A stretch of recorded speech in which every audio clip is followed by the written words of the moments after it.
I met Gwen on my first day of work.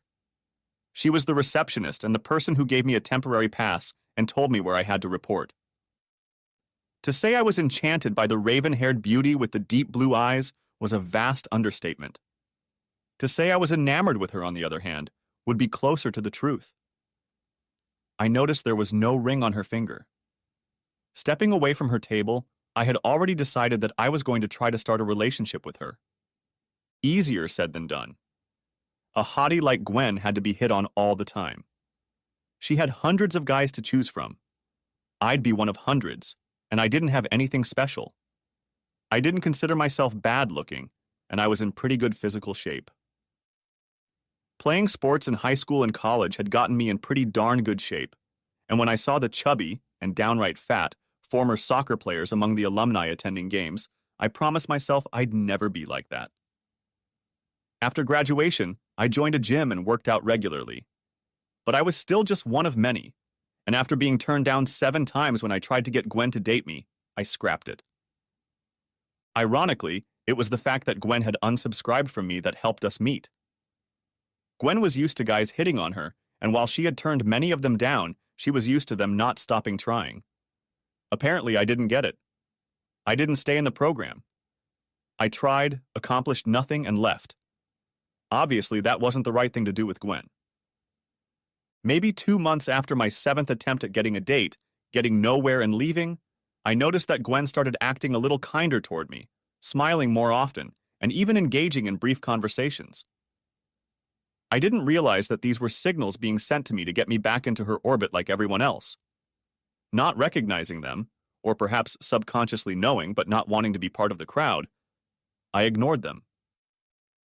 As I ignored or failed to notice her signals, Gwen stepped up her game. She began joining me in the break room when I took breaks at 10 and 2 o'clock.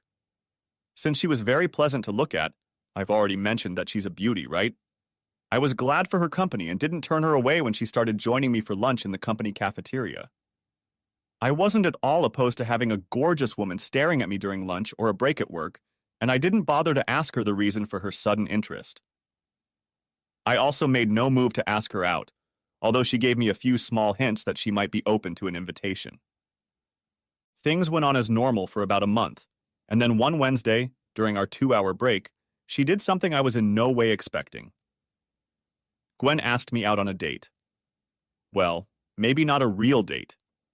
She needed an escort for a family function. From what I understood from her story, there would be a few people there that she wanted to avoid, but if she came alone, she couldn't. And if she was with someone under her arm, they would stay away from her. At first, that seemed a little suspicious to me, but then I thought maybe it wasn't. Maybe there would be an old guy or two there, and she didn't want anything to do with them. Either way, I wasn't going to turn her down. It may not be a real date, but I'm going to spend time with the most gorgeous woman I've ever met. The family celebration was an engagement party for my older brother and his fiancée, so there were both family and friends there. I was introduced to Gwen, and she stayed by my side almost the entire time we were there. I decided I was right when I assumed there would be an old boyfriend or two there that she wanted to avoid, because I saw at least 3 who looked at me like they wanted me to hurt them. Most likely they were her brother's friends that she was dating. And this thought was further reinforced when I saw one of the 3 approach her brother for a brief conversation, and a few minutes later, her brother came over and asked if he could borrow Gwen for a few minutes. Gwen also saw the guy talking to her brother and said, "You don't want me to ruin your party, do you? If that jerk comes near me, I'll make a scene that you'll remember until the day you die." Tony, her brother, gave her a long look and then turned and walked away. We chatted, and Gwen was never more than 2 feet away from me. I met my bride-to-be and was instantly smitten. If she wasn't already taken, I might have tried to get a glimpse of her myself. She was the complete opposite of Gwen. Gwen was tall, sultry, while Alice was 5'1" or 5'2" and had the fresh look of a girl from the neighborhood backyard. I think Gwen noticed the attraction, and to distract me from Alice, tugged on my sleeve and said she wanted me to meet someone. She led me over to a large older man, about 50 years old, with a large white mustache that looked like a walrus mustache. As we approached him, he said, "What have you got, princess? Another fly caught in your web? Just a good friend, Uncle Dan. She introduced us, and he smiled and said, Careful, kid. She can be very bossy when she really gets turned on. Then I think I'm already in trouble, especially if she hasn't gotten turned on yet. I'm not sure I can handle what she is right now. I can't even imagine her actually starting up. He laughed and said, Then I'd advise you to run right now, kid. Get some distance away from her. I should have known better than to introduce you to him. I lose more guys that way. Boyfriend? I was a guy now? We talked for a few minutes and then my body signaled it was time to find the bathroom. Uncle Dan told me where it was, and for the first time since we'd gotten there, Gwen and I separated. I figured she would be fine with her uncle until I got back to their place. I went to the restroom, and when I came out, there was a guy standing there who wanted to use the restroom next. As I walked past him, he said, You're the guy who was here with Gwen, right? I nodded affirmatively, and he said, Be careful, man. Don't trust her. Whereupon he disappeared into the bathroom and closed the door. Gwen wasn't with Uncle Dan, so I went in search of her. I ran into Alice and asked her if she had seen Gwen, and she told me that she had last seen Gwen talking to Gary at the door to the garage. Then she said, Gwen is a great girl, Bob, but she needs a strong hand. Keep that in mind if you find yourself as a couple. I was about to ask her for an explanation, but another guest came over to ask her something, and I resumed my search for Gwen. I headed for the door in the kitchen that led to the attached garage. I didn't find Gwen there, but I heard a voice in the garage that sounded like Gwen's. I opened the door and saw Gwen and a guy who I realized was Gary. It was the same guy I had seen earlier talking to Tony before Tony came over and asked if he could borrow Gwen for a while. He pinned her against the fender of the car, put his hands on her arms and held her there, and I said, What's going on here? None of your business. Get out of here and leave us alone, the guy said. It's my business, I replied. She's my companion, and that's my business. Now get your hands off and get away from her. Screw you, he said, and that was not at all what I should have said. I headed toward him, and he turned, got into some kind of fighting stance, and launched his foot at me. Those things can work if you're faster than a bullet, and he wasn't. I gave him a hard right kick to the face. He folded in half on the floor, and I grabbed Gwen and said, Come on, let's get out of here. We walked out of the garage, and Gwen said, Thanks. If you hadn't shown up, I would have started screaming, and the party would have been ruined. Who was that asshole? An ex-boyfriend who didn't like being dumped. I dumped him because he was a jerk. Or maybe he was always a jerk and I just didn't notice it. We'd better go. When Gary gets back on his feet, he can come after us. I don't need a scene to ruin Alice's party. We found Alice and Tony on the terrace, said our goodbyes and left. It was still quite early, and I asked Gwen if she wanted to do anything for the rest of the day. She said she was open to suggestions, and I asked if she liked country western music, and she said she did. So I took her to dinner at Santiago's and then to Buckskin's to listen to music and maybe dance. The band. Without a Net was playing that night, and it was a pretty decent band. Gwen knew most of the dances, and we had a good time. I had to use the men's room, and while I was gone, the band started a number that was appropriate for the cowboy cha-cha-cha. The cowboy cha-cha-cha is a dance that can be danced as a couple or solo. When I got back to our table, I noticed Gwen on the floor doing the dance solo. I couldn't take my eyes off her as she dipped, swayed, and turned. Her beautiful dark mane fluttered as she moved to the music. Never in my life had I wanted anything as much as I did now. Yes, I wanted her, but deep down I knew I could never possess her the way I wanted to. I knew, absolutely knew, that I would never be enough for Gwen. She was too much woman for one man. The tune ended, and as she walked back to our table, I noticed that all the male eyes in the place were on her as she walked back to me. Yes, I wanted her, but I knew I couldn't keep her. I didn't believe any of the men could, but that didn't kill the desire. We closed the establishment, and I drove her home. On the way, she said she hadn't had this much fun in a long time and thanked me for the evening. When I got her to my house, she kissed me and thanked me again for the evening. As I drove home, I wondered why the gods make such a mockery of humans. They knew a girl like Gwen couldn't stop at one man, but they kept putting her in front of men who couldn't resist her. Men like me. I also thought of Uncle Dan, Alice, and the man who met me coming out of the bathroom at the engagement party. They all told me to be careful, very careful with Gwen. I went to bed that night determined to heed their warnings. Monday morning when I arrived at work, Gwen greeted me with a smile and a cheerful, "Good morning?" I answered her in kind and headed to my office. Gwen joined me during the 10 and 2 o'clock breaks, but our conversations were general in nature. She joined me for lunch and both breaks on Tuesday and Wednesday, but I never did what she expected. I never asked her out on a date. I wanted to. God knows I wanted to, but I knew Gwen would dislike me, so I didn't make a move. On Thursday, Gwen didn't smile at me when I arrived at work, nor did she join me for a break or lunch. On Friday, not only did I not get a smile, but I barely acknowledged her. She looked up when I walked in, saw it was me, and lowered her gaze again. Needless to say, she didn't join me for lunch or recess. On Monday, I got to the office before her, so I was spared a chilly reception.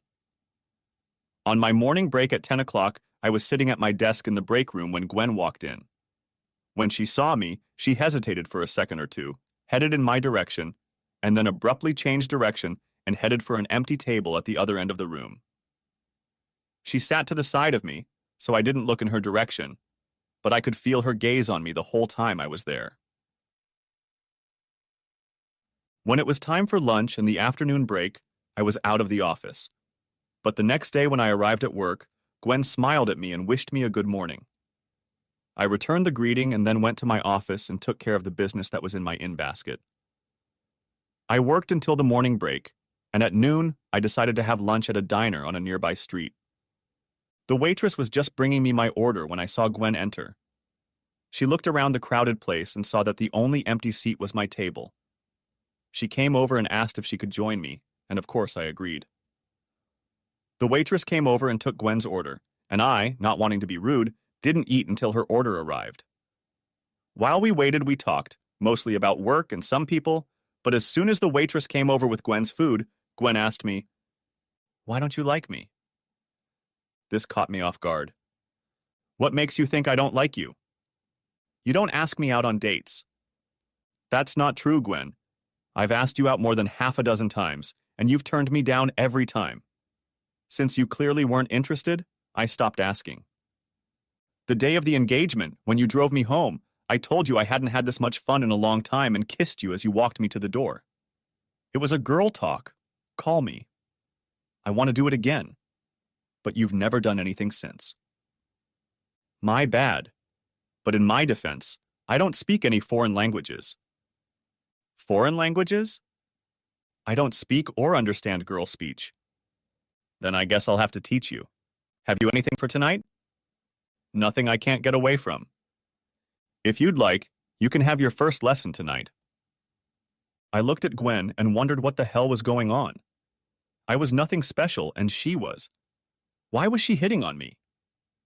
Maybe I wasn't anything special, but I wasn't stupid and I wouldn't pass up a chance to be with Gwen for anything in the world. "What time?" I asked. "Would 6 be okay for you?" "Will do." When I arrived to pick her up, she was dressed in jeans and a brush popper t-shirt, and as soon as I saw her outfit, she said, "I bet you can guess what I want to do." I felt ridiculous standing in front of her in a suit and tie, but that was fixable. I had a gym bag in the car that held a sweatshirt I could change into. Compared to Gwen, I looked a little clumsy, but it couldn't be helped. We headed back to Buckskins and had a great time. The Buckskins had free dance lessons on Wednesdays and Thursdays, and that night's lesson was on West Coast Swing, which neither of us knew, and we had a great time learning it. The lessons lasted from 7 to 9, with a 10-minute break in between, and during the breaks we sat at a table, sipped drinks, and talked. Mostly about learning more about each other. I learned that she has 2 brothers and 1 sister. She has a 2-year associate's degree in business administration and was working as a secretary while she looked for something better. Her favorite color was red. She loved soccer. Her favorite team was the Denver Broncos. Baseball, Detroit Tigers, but had no interest at all in basketball, hockey, or soccer. She liked classical music, bluegrass, Dixieland, jazz, and the golden oldies, and couldn't stand rap, hip-hop, heavy metal, or hard rock. She preferred action movies to posh movies, and her favorite pastime was forays to the shooting range with her Llama .380 handgun. All in all, she was my type. As I walked her to the door, she turned and kissed me and then said, "What did I just say to you? What do you want me to call? You got an A on your first test paper. I'll teach you to understand girl talk in no time." As I drove to my house, my mind was at war with itself. Half of it wanted me to cling to Gwen and hold on to her, but the other half of it was telling me to stay away from her and avoid getting hurt. I listened to the part that was telling me to hold on. For the next 2 months, Gwen and I saw each other 1 to 3 times a week. During those 2 months, Gwen found a better job, and I stopped seeing her every day for breaks and lunches. I didn't really like her new job because sometimes she had to work late and disrupted her dates with me. I finally got to the point where I wanted to take things to the next level and started shopping for a ring. But before I found one I liked, things went south. It was Thursday, and I had a date with Gwen for the evening. That is, I did until she called me at work and told me she was running late. I didn't feel like sitting home alone, so I decided to stop by Buckskin's to see if there would be line dancing lessons with someone I didn't know. While I'm there, I'll have a drink or two, and I don't like to drink on an empty stomach, so I decided to stop somewhere and grab a bite to eat. When I made this decision, I was driving through Claremont and saw a sign that said, "Angelo's, fine Italian dining," and I decided to give it a try. The first thing I saw when I walked in the door was Gwen sitting in a booth with a man I didn't know. Not across from him, but next to him. His left hand was on the table and she was holding it with her right. They smiled at each other, and I turned around, headed to my car, got in it, and drove out of the parking lot, all thoughts of Buckskins gone. I would have had something to drink there between classes, but I wasn't in the mood for drinks anymore. I pointed the car toward Bud's, a bar where I could get a serious drink. As I drove, I told myself that I knew from the beginning that Gwen wasn't the kind of girl I could keep. When I arrived at Bud's, I took a table in the back and settled in to drown my sorrows. As I drank, I pondered whether Gwen was working late and whether all of our thwarted dates were because she was seeing another guy or guys. I'd had more to drink than I should have, but I was still lucid enough to hand my car keys to Mike and ask him to call me a cab. "Okay," he said. "You're a cab," and then laughed and picked up the phone. The cab dropped me off at my house and I collapsed into bed. And I had a headache in the morning, but I knew I would as I poured myself a drink at Bud's. A handful of aspirin and a few cups of black coffee got me in shape enough to get to work. Fortunately, I had a busy day, and by focusing on work, I was able to push Gwen to the back of my mind until just before I was fired. However, she was back in the forefront of my mind when I got off work this afternoon. She came back in full force when I had to call a cab to take me to Bud's to get my car. The call reminded me of why my car ended up at Bud's. I took the keys from Mike, drank my beer, and drove off. I couldn't afford to revel in my grief. The cab ride home last night, the cab ride to work this morning, the cab ride to Bud's to pick up the car, plus what I'd spent on booze the night before, all took a big bite out of my spare cash. On the drive home from Bud's, I pondered the situation and wondered why I had let her get me to this state. I knew from the beginning that Gwen and I weren't right for each other. I was lucky to get what little I had from her. I knew deep down that it had to end someday, and now it had. It was time to move on. I packed up all my camping gear and headed to Lake Martin. I spent the weekend working on my tan and communing with nature. When I got home Sunday night, the red light on my answering machine was flashing. The meter showed I had 9 messages. 8 were from Gwen, and I deleted them as soon as I heard her voice.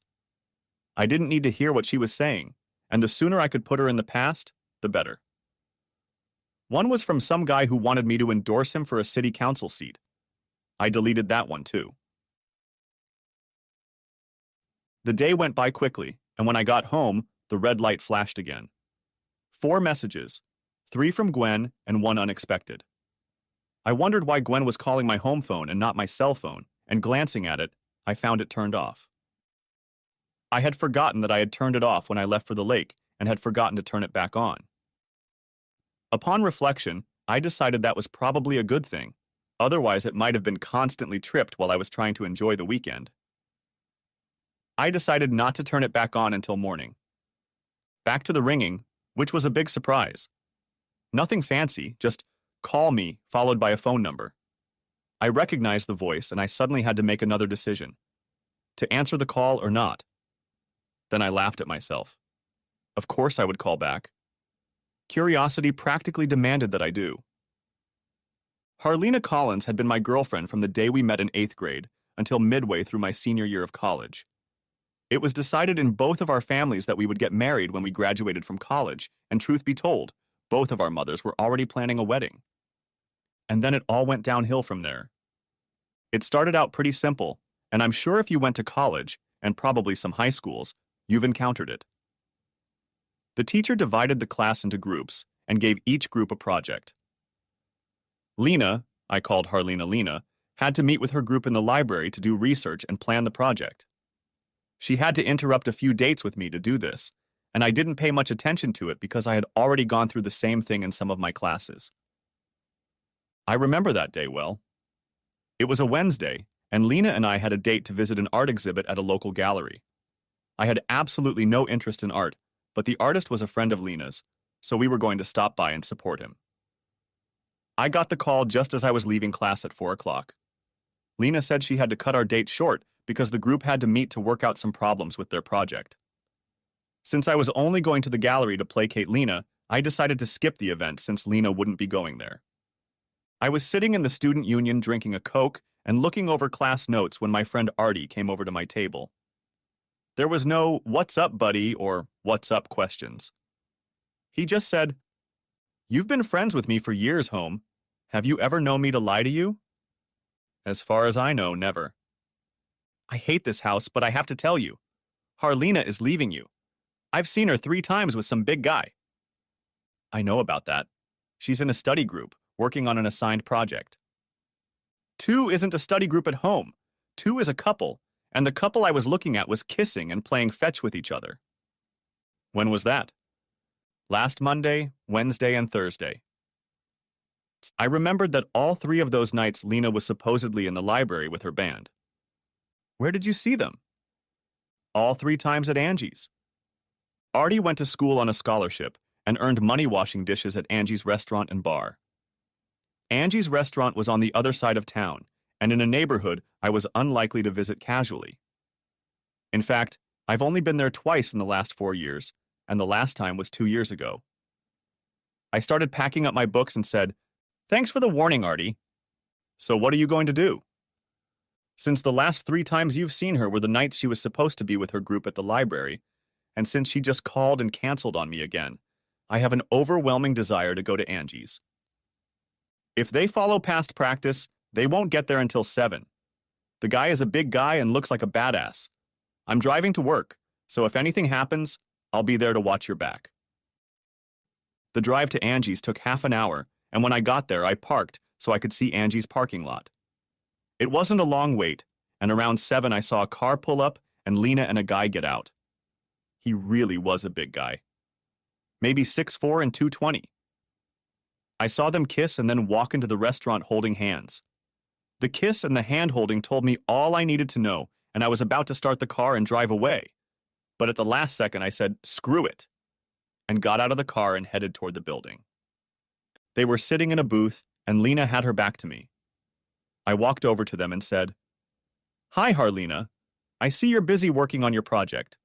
It's funny, but it doesn't look much like a library to me." I always thought "her face went pale" was a figure of speech until I saw Harlena's face when she looked up at me. "Just out of curiosity, Harlena, how long have you been a cheating whore?" The guy said, "Hey, asshole, you can't talk to her like that. Get out of here before I get mad and kick you out of here. Screw you, I'll talk to my ex-fiancé any way I want. The guy moved to leave the stall, and I grabbed the beer mug in front of him and splashed the beer in his face. His hands flew up to his face, and grasping the handle of the beer mug tightly, I smacked him over the head with it. It knocked him off his feet, and he slid down onto the seat. I know it wasn't very sporting of me, but he was 6'4" against my 5'11" and 220 against my 85, and I'd be deadly stupid to let him get out of the booth to where he could get to me. I turned to Lena and said, I'm reserving the right for you to tell your moms why the wedding they planned won't happen. Don't you dare call me and give me some ridiculous bullshit about how things aren't what they seem and nothing means anything. I don't want to talk to you anymore. I hope you have a sucky life, Harlena. I turned away from the tale, waved my hand at Artie, and walked out of the restaurant. I saw her on campus but avoided her and never spoke to her again. Then 2 years later, a call from her. A simple call me, and curiosity compelled me to do it. But first, I was going to grab a snack and a large Jack and water to build up my strength. It was 8 o'clock when I finally felt ready to hear Harlena's voice, thanks to the Jack. I dialed the number, and it rang 4 times before the receiver was picked up, and I heard it. I wondered if you would call. Isn't caller ID wonderful? Why? You had to know curiosity would make me call. Can we meet somewhere for a drink? Not tonight. I've already had more Jack than I should have. Pick a time and place. For a few seconds, I contemplated just hanging up and losing the number. A phone conversation is one thing, but a face-to-face meeting is quite another. But then, curiosity got the better of me. Would Bud's Bar at 6 tomorrow work for you? That'll work. And Bob? Thanks. Sit in. I hung up the phone and wondered if I'd done the right thing. Harlena was gone and buried in the past.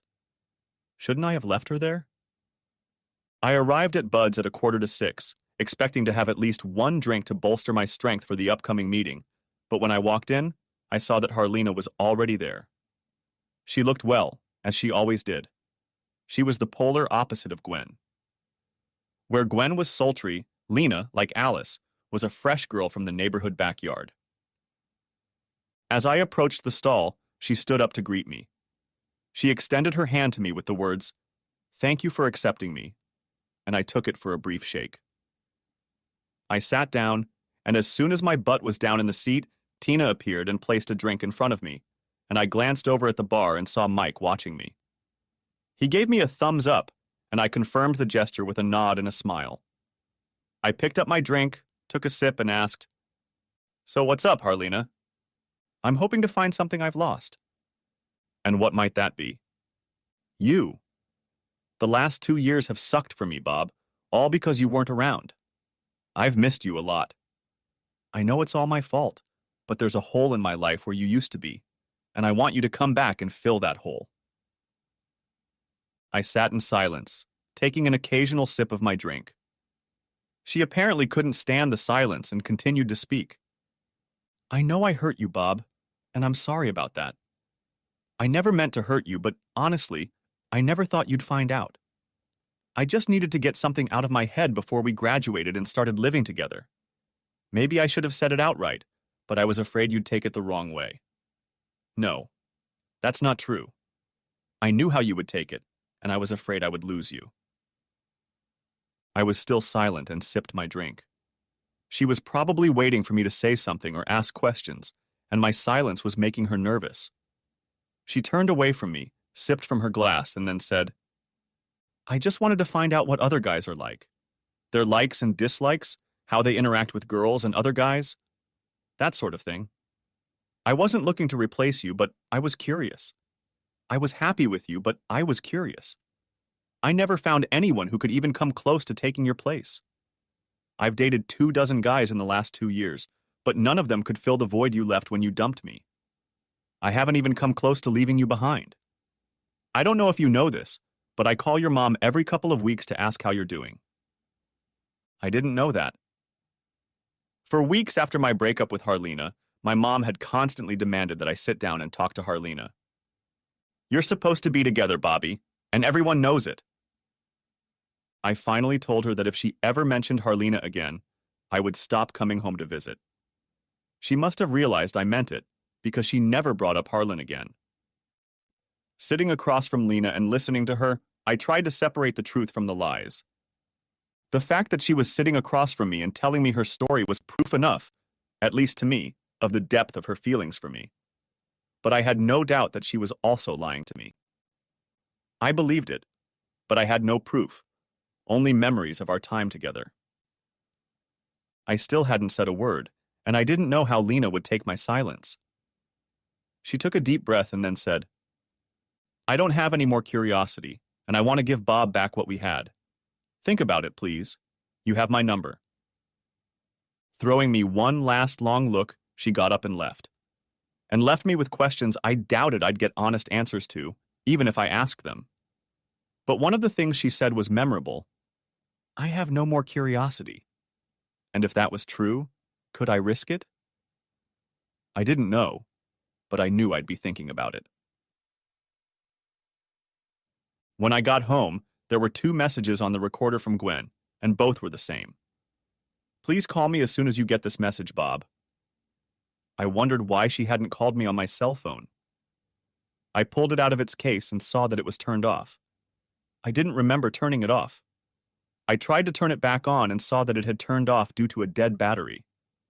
I put the phone in the charger, contemplating calling Gwen and getting it over with. I decided, just do it and get it over with. I dialed her number, but the call went to voicemail.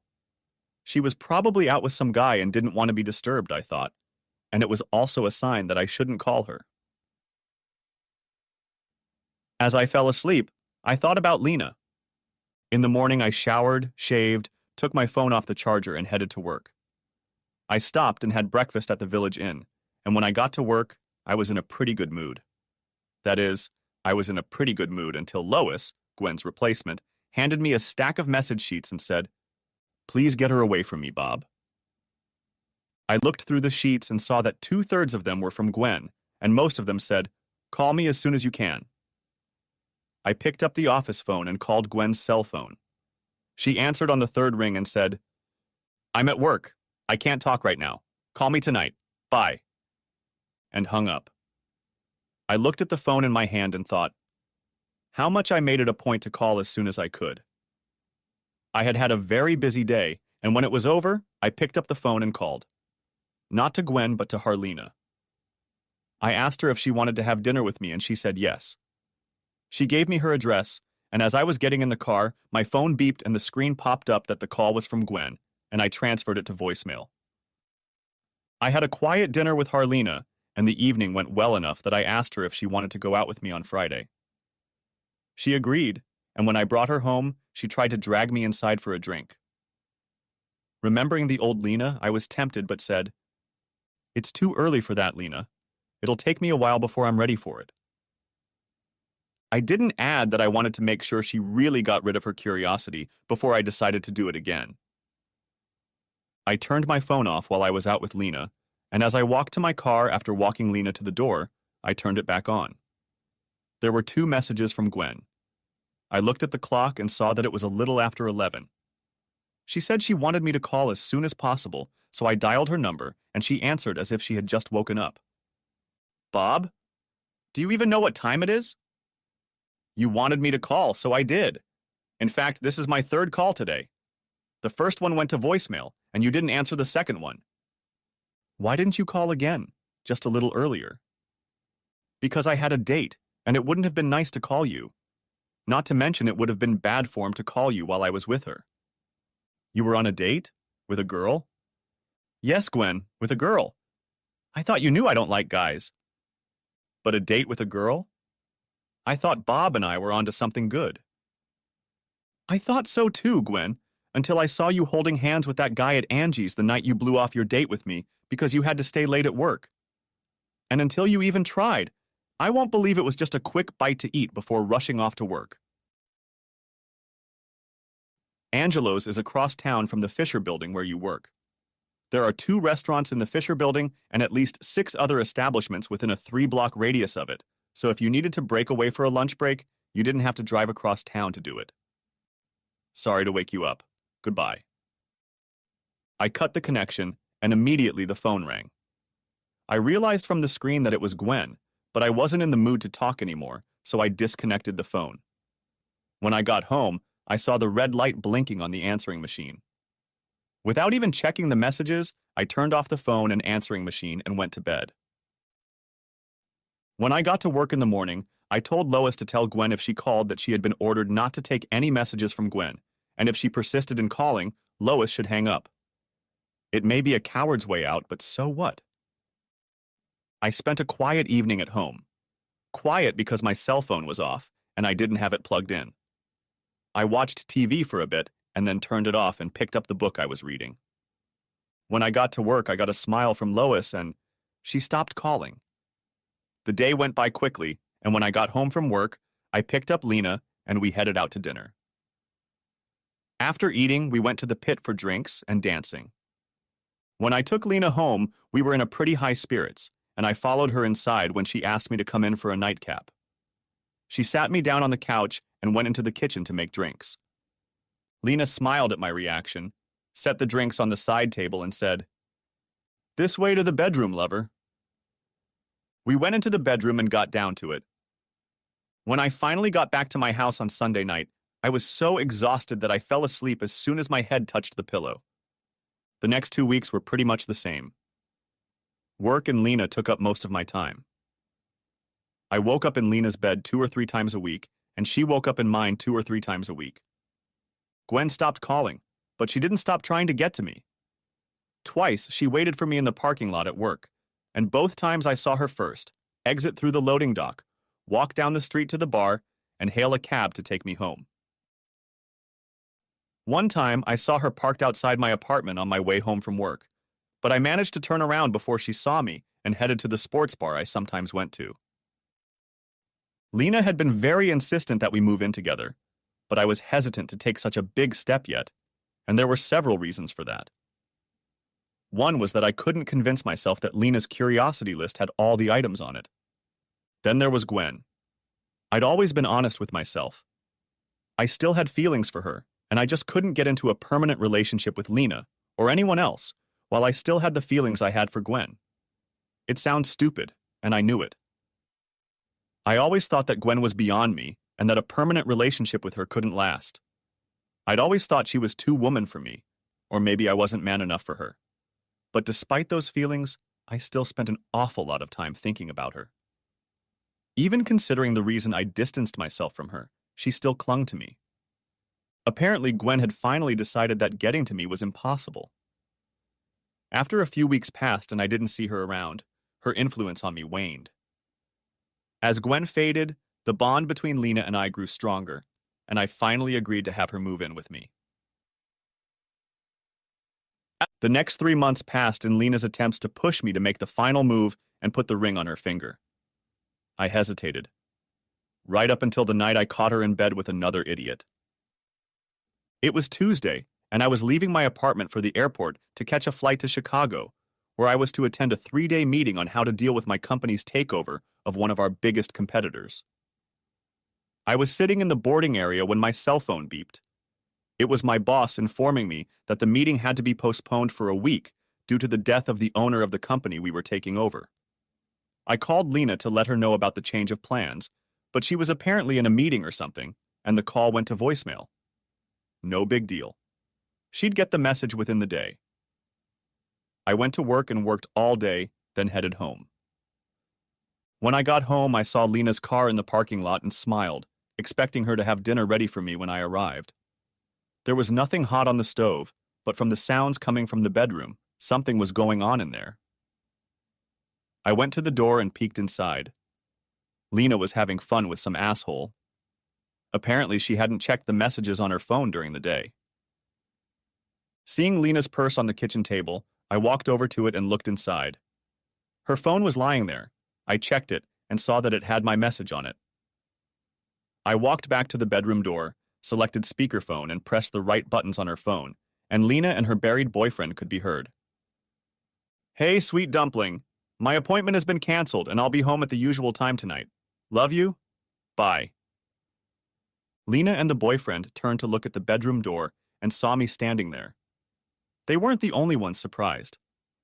Imagine my surprise when I saw that the guy entertaining Lena was the same guy she was with when I broke up with her. I only shook my head in disgust and said, "I'll be gone for a while, Harlena. Maybe 2 or 3 hours. And when I come back, I want you and all your things gone. And it goes without saying that I never want to see or talk to your sorry ass again." I turned and walked out of the apartment. I returned 3 hours later, but Harlena and all of her things were gone. It took me a little while to get over Lena, but not that long considering I always had my doubts when it came to her. I got promoted at work, and it involved a lot of business trips. I was rarely home for the next 2 months while I settled into my new job. Eventually, I was able to get my work set up so that I was always home by Thursday evening. The first weekend I decided to go out for dinner and drinks.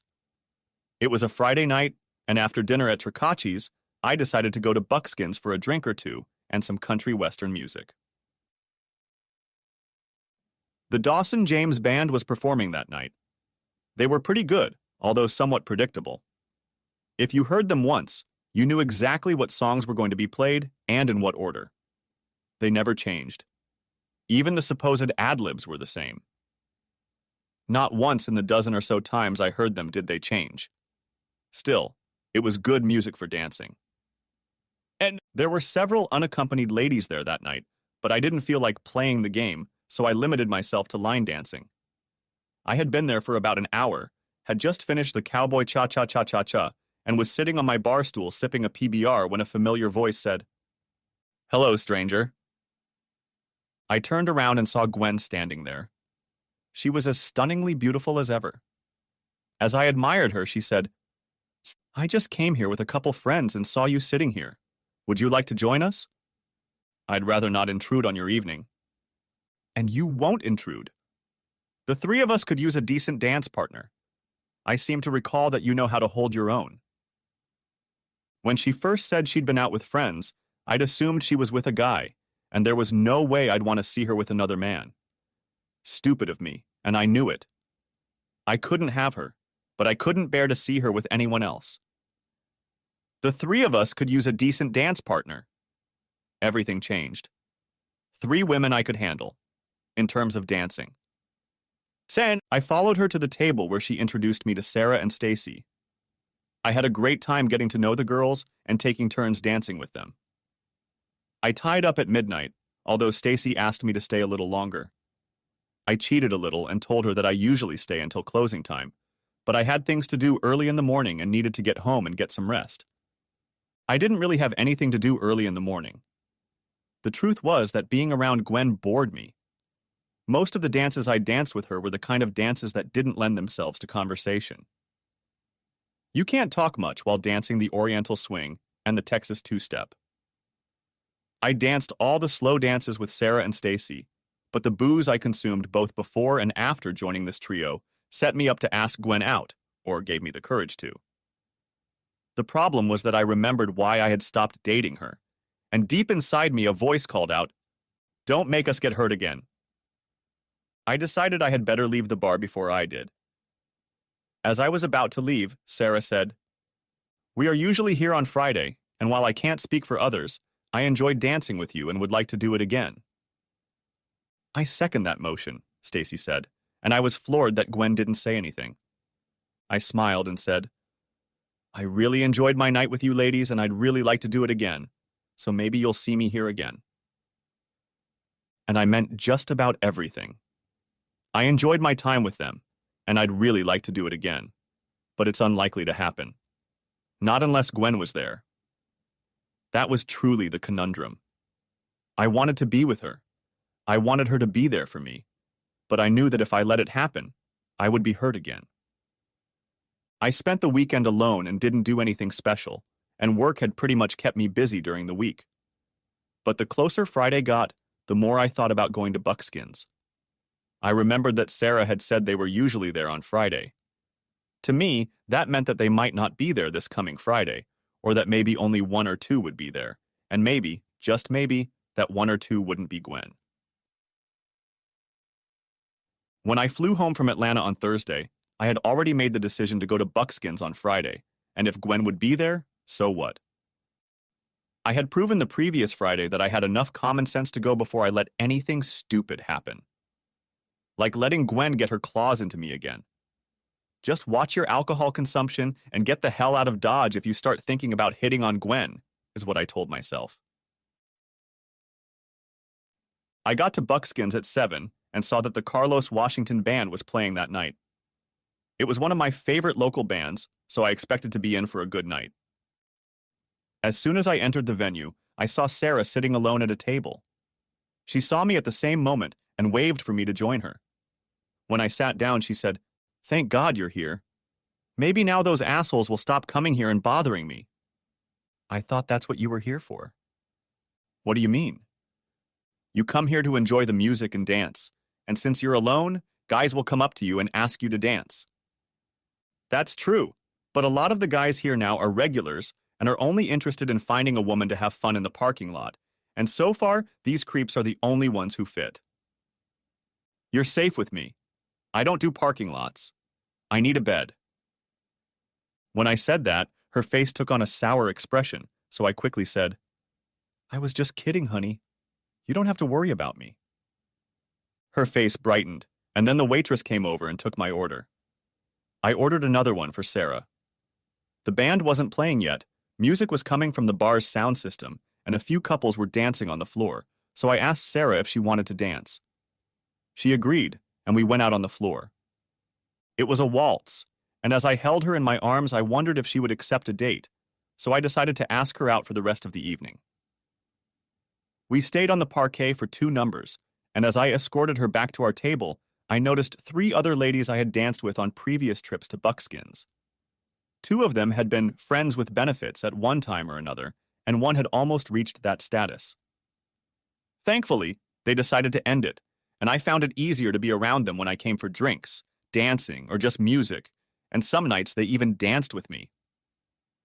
I was just about to order another round for myself and Sarah when she suddenly said, "Oh, great, they made it." I turned around and saw Gwen and Stacy heading our way. Oh well, I knew this could happen, and all it meant to me was that I would drink less and leave earlier than I had planned. It also meant that I wouldn't be able to ask Sarah out, at least not this evening. The band started playing, and for the next hour I took turns dancing with all 3 of them, and like the previous Friday, all of my dances with Gwen were the kind where conversation didn't arise. Sarah and Stacy got up to go to the bathroom, and I was left to sit alone with Gwen. The group was on a break, so the noise level was down. I sat looking around the room, looking for something that would allow me to avoid looking at Gwen, when she said, "What's the matter, Bob? Has the cat got your tongue?" "Not really. I just don't know what to say." "You could say you missed me. Or would that be a lie?" "No, Gwen, that wouldn't be a lie." "Then why haven't I heard from you?" "I didn't see the point of it." "Why not, Bob? I thought we had something. How come we did?" "You know why, Gwen. I told you why the last time you and I talked." "Yes, I remember that late-night call, but I don't understand why you refused to give me an explanation. You wouldn't return my calls, and you always seemed to avoid me when I sought you out. I remember telling you that I thought we had something good, and I remember you responding that you thought so too. If you thought that, weren't you at least a little curious as to why I ended up where I was and why I was there with him? Didn't you at least want to know?" "No, Gwen. I didn't want to know. You apparently have no idea how fragile a man's ego is. The last thing I wanted to hear was that you were different because of some flaw of mine. Because I didn't live up to your standards. In fact, I never thought I did, but the last thing I wanted to hear you say was that. So I acted like a coward and didn't let you tell me that. You're that insecure?" I was quiet for a few seconds and then said, looking down at the table, "Yeah, I guess I am. I've only really cared about 2 women in my life, and both of them did everything they could with me. Both dated other guys and kept it from me. Both made me doubt myself. What wasn't there about me that made them seek out others? Both of them. Not one, but both, so yes, Gwen. I am that insecure." "I assume one of those 2 is me?" I nodded in agreement, and she said, I don't know about the other one, but I didn't do to you what you're assuming. If you just let me talk to you, I could have cleared things up. I wasn't seeing another guy because I thought you were missing something. I wasn't actually with another guy, at least in that sense of the word. The man you saw me with was my brother Dave. He flew in from Dallas to meet with a client. I had to work late that night, but he called me at work when he finished his business and invited me to have dinner with him at Angelo's. Angelo's restaurant was closer to the airport than the Fisher Building, and he was afraid he might miss his flight home if he traveled all the way across town and then got stuck in traffic on the way back to the airport. I met up with him, we had dinner together, and then I went back to work, and he went to the airport to catch his flight to Dallas.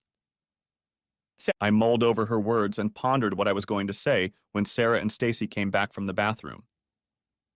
I wasn't going to talk about personal things in front of those two, so I didn't say anything to Gwen about what she had just told me. And then the evening got weird. The band came back from break just as the two girls sat down at the table, and Carlos said, I see that my old friend Bob Talbot is here tonight, and our next number is his favorite. We haven't performed it in a while, but since it's here, we'll get it out, dust it off, and give it a try. I knew what he was going to play, and it was a great Eastern swing song.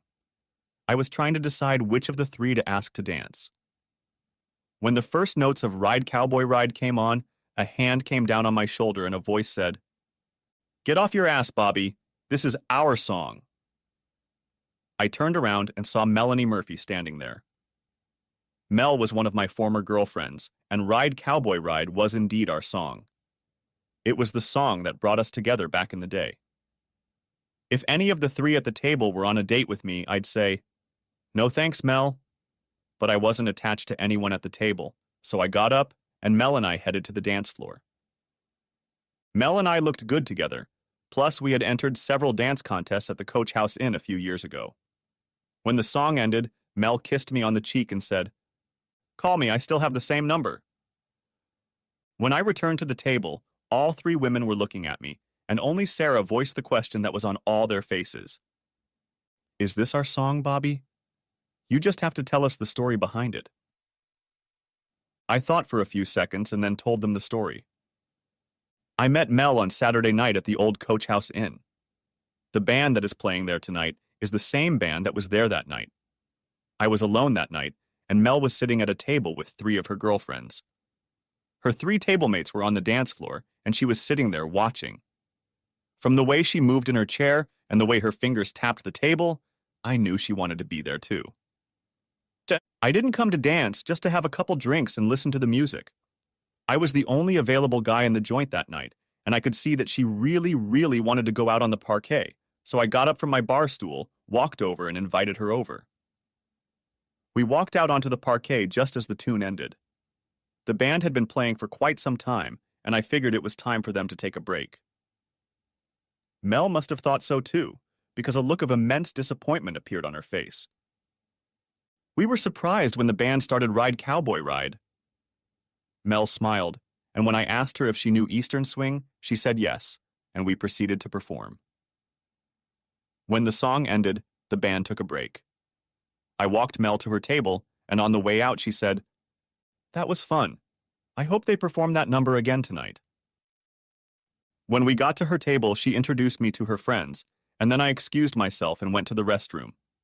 When I came out of the restroom, I asked the bartender where the band was taking a break. I went there, introduced myself to Carlos, told him what Mel had said, and then offered him $50 if he would play for her again. He declined the money and said he would gladly do it for someone who liked his music. He told me it wouldn't go into the next set because it would be too soon after the first time, but if we stayed for the next set, he would play it again. I went back and told Mel what Carlos had told me, and I could see she was disappointed, and I asked her why. She said she was out riding with her friends and they were just about to leave. I told her there was no problem and that I would take her home. Her friends left, and I joined her at the table, and when Carlos played Ride again, we got up and danced to it. There are 5 or 6 pretty decent country western style bands in the area, and they rotate through the C&W bars in the neighborhood. After we finished dancing, Mel came up to Carlos and asked him where he was playing next. On the way back to her house, she told me where he would be performing the following weekend and asked me to drive her there. Since this was the first time a girl had ever asked me out, I told her I would love to. The following Friday, when we arrived at the bar where he was performing, he recognized us and performed the song Ride Cowboy Ride 3 times that night. The next weekend when we came in, he saw us, and at the start of his next set he said, "This is for Bob and Mel," and started the ride. We followed him for 2 months, and he always performed Ride for us at least twice. So yeah, I guess Ride Cowboy Ride could be considered our song. When I finished, I could see that they were expecting something more, but I didn't know what exactly. Stacy enlightened me. And then what happened? I don't understand your question. No surprise there. You're a typical ignorant male. What happened between you and Mel? Nothing. We were just friends. Good friends who had a good time dancing. We even entered a few dance contests and did pretty well. Pretty good? Asked Sarah. What does that mean? Second place and 2 third places. I could tell by the look on their faces that they thought there was more to my and Mel's relationship than that. And they were right, of course, but it didn't concern them. For the next hour, we sat, drank, snacked, listened to music, and danced. I danced with all 3 of them, and even though Stacy said I was an ignorant man, I fully understood the signals both she and Sarah were sending me on the dance floor. It was obvious from the way they were moving towards me and snuggling up to me that they both wanted me to make a move. I had already considered asking Sarah out, but with all 3 of them around, I just couldn't bring myself to do it. I wouldn't say no to a date with Stacy either, but I need a situation where I'm alone with them before I can ask. Had I thought about Gwen? No, I hadn't. I still considered her out of my league and couldn't imagine getting burned. The band came back from break, and Carlos, seeing Mel and I on the floor, apparently decided it was just like old times and started the set with Ride Cowboy Ride. Gwen stood up, took my hand and said, "This may have once been that woman's song and your song, but tonight, I'm going to make it our song." She literally dragged me out of my chair and dragged me to the dance floor. There I got into the swing of things, and Gwen and I moved perfectly together. When the dance was over, she said, "That was fun. We need to find out where it is next week so we can do it again." When we got back to the table, I was still trying to pull myself together. No sooner had I sat down than Gwen said to her 2 friends, "I know both of you sluts would like to claw your way into it, but you can forget it. I told you both about the relationship I had with him, and I intend to get him back into that relationship, even if I have to drag him kicking and screaming all the way." Then she turned to me and said, "Come on, cowboy. You have to take me home." I was so surprised at what was happening that I just stood still until Gwen took my hand and led me out the front door. By the time I came to my senses, we were already at my car. I started to say something, but Gwen covered my mouth with her hand and said, "Not now. Wait until we get in the car." We got in the car and she said, "It was obvious you were never going to get off and make a move, so I decided I had to do it." By then, I was at the parking lot exit and had turned on my blinkers to turn right. Gwen asked, "What are you doing?" "Taking you home." "Turn left." "Why?" "The road to your house is that way," and I pointed to the right. "Right, but the road to your house is that way," and she pointed left. "To my place? Why do you want to go to my place?" "Stacy said you were clueless, but she clearly underestimated how clueless." She pulled herself closer to me. "I should have done it sooner and locked you in, but I took my time because I didn't want to scare you off. You need to hurry up and get us to your house so I can attend to your recovery." We got home and got busy with Etme. Sunday night I drove Gwen home and she wanted me to come over to her place, but I declined. I needed to get some rest if I was going to be perfectly fine at work on Monday. So that's how it started. We would go out a couple times a week, and one of those dates was always on a Friday, and every Friday we would go to some lounge or bar where Carlos Washington was performing. He always performed Ride Cowboy Ride for us at least twice, and our dates usually ended up in my bedroom or Gwen's bedroom. 6 months passed and I was quite happy with my life, but I soon discovered that I was the only one who was happy with everything. It was Tuesday evening and I was having dinner at Gwen's. I was shoveling a forkful of mashed potatoes into my mouth when Gwen said, "Don't make any plans for us this weekend." I finished what was in my mouth and asked, "Why? What's wrong?" "We're going to spend the weekend at my parents' and my brother Dave is flying in from Dallas." "Why would we want to do that?" "My family wants to meet my future husband." "Your future husband? What do I have to lose here?" "Obviously, you lack the common sense to ask me to marry you, and since you'll probably never pull your head out of your ass and do it, I'm taking matters into my own hands. We'll spend the weekend with my family and my dad will shake your hand, welcome you into the family, and then tell you that if you hurt his girl, he'll hunt you down and maim you. My mom will give you a hug, tell you how many grandchildren she wants, and then start planning the wedding. My brother Dave will shake your hand and then ask you how you feel about hunting, fishing, and NASCAR. My sister will hug you and kiss you and try to steal you away from me, and I will cut your balls off with a dull knife if you don't shut her up. You already know Tony and Alice, so they'll probably leave you alone. All right, next. My grandparents will just stand in the background and shake their heads, though my grandfather will probably try to catch you alone and tell you to run. For that reason, I'll probably spend most of my time keeping him away from you. Do I have a say in this? Of course you do. There are a few things you can say, and it would probably be a good idea to start practicing them. They are yes, darling. Whatever you want, darling. As you wish, my love. Of course, darling. And the always popular, your wish is my command, my love. Has it ever occurred to you that the reason I haven't asked you to marry me is because I don't want to get married? The smile disappeared from her face and she asked, You don't want to marry me? Desire has nothing to do with it. I'm afraid to marry you. And then I proceeded to give her my thoughts and feelings on the matter. She sat and listened to it all pour out of me, and when I had finished, she shook her head negatively and said, Aren't you selling yourself?